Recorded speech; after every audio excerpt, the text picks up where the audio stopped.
Now, what I thought would be interesting, just as a quick, to have a go, is there's a number of missing commandments.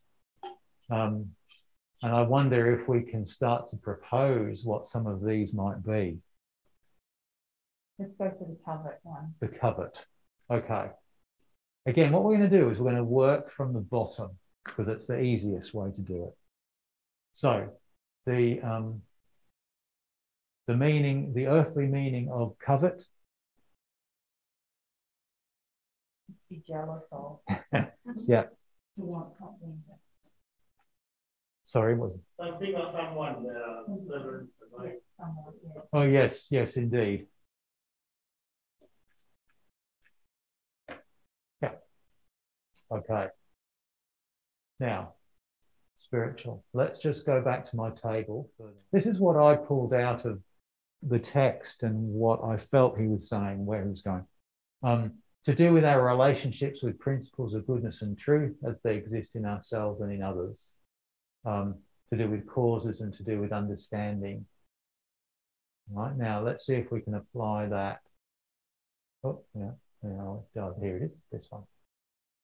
So you shall not covet. Let me think about that.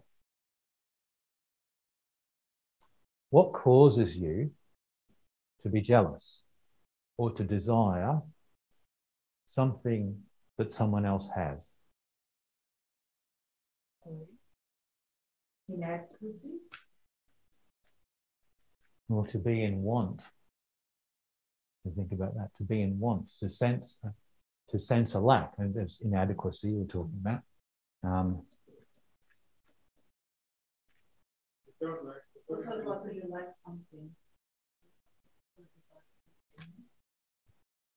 Yes, you desire something because you feel you don't have it. And you need to have it for some reason. Yeah. Sorry. I am not entirely sure whether this in the until we till the heavenly we can't be sure, but I would think ultimately the heavenly will have to be the Lord's doctrine, which you can't claim for yourself.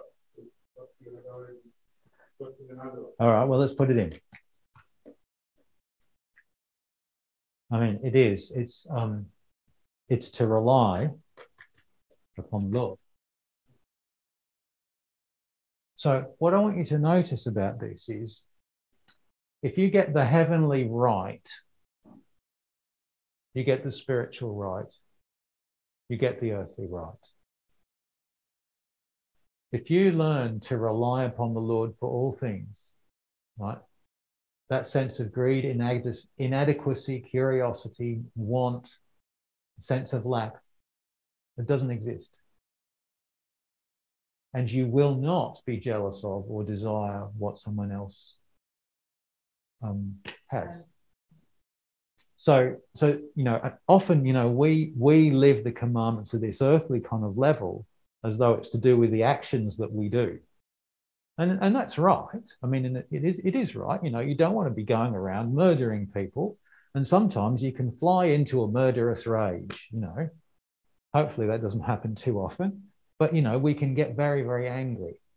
Now, the thing is, okay, we have that literal earthly meaning which kind of puts a stop on it and says, right, you can't go that far. But the real way to deal with thou shalt not kill is to deal with anger at the deeper level, deal it at the cause level. You see? And if you can do that, then the earthly level doesn't become a problem. So this is what I want you to hang on to here, is that as you deal with something at that deepest level, then the lower levels fall into place. But because of the nature of who we are, we begin at the earthly level, where we need that earthly level as that kind of limiting, that it cuts off the consequences of some of that sort of inner turmoil.